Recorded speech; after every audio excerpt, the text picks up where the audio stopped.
damon sulod. Ano sunod sini Doy? Lapu-lapu, sibas, kag maya-maya. Oh, ang lapu-lapu fingerling so din alin. Dire lang sa dito sa mangrove sir. Amo na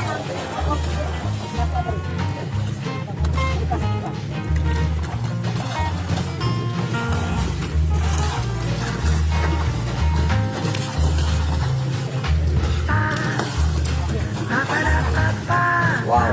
okay. Ito na kayo. Di daw halo man na sibas kag ano kag lapu-lapu. Basta pareha ka dago na ginahalo na namo na. Okay. May danggit pa. Ang tanggit, ang purpose niya, ganito rin siya dala para hindi mandami ang kumon sa Okay. ating kids. So amo na ang sibas. Ayan. Okay. Kung ang tanik kay, masakit din makatunog. Mm. Mas masakit yun sinipon kita kakaon.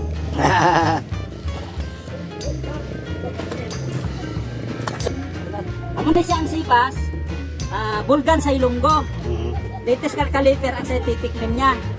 Sa karon gamay pa kay limitado ang amon supply sa fingerlings. Isa na. Okay. Kay wala pa maayong may nagaproduce nga mga hatchery sa mga lapu-lapu kag sa ano ga-rely pa lang kami mostly sa wild.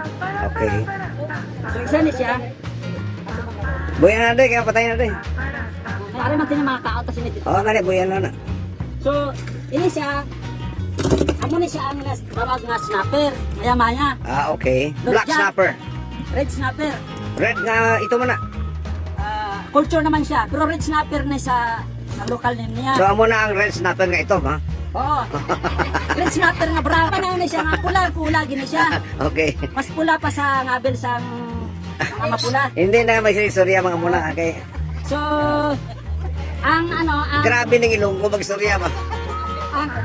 ang iya scientific name Lutjanus argentimaculatus. Oh. So isa na siya sa mga fast grower sa isda sa Cascades. Buyan na Doy, kaya patayin na ko. Kulahan. Kaya ni siya mas mahal ni. Amo ni siya ang tiger grouper. Okay, lapu-lapu. Oo, Pinipilos Pusgugotatos. Okay. So mas mahal ni siya kaysa Pila pun kagatos ang kilo. ini siya 1,200 to 2,000 per kilo. Amo na ang ginatos. Ang ginatos nga ano to, ngalan niya? Pusgugotatos. Oo, ginatos gani. So amo ni siya among kinapagpuri. Amo ni ang among mga brown ng kadto. Sige, balik na kayo matapatan. Kani kay base kalamatos ni. Amo ni siya ang mga gulugag may pangan na so kami ni palibot amo ni siya nga mga species tanan. Okay. Mga sibas, bulato, si kitong, si kanin. So, kwanta lang ni siya, almost 5 months.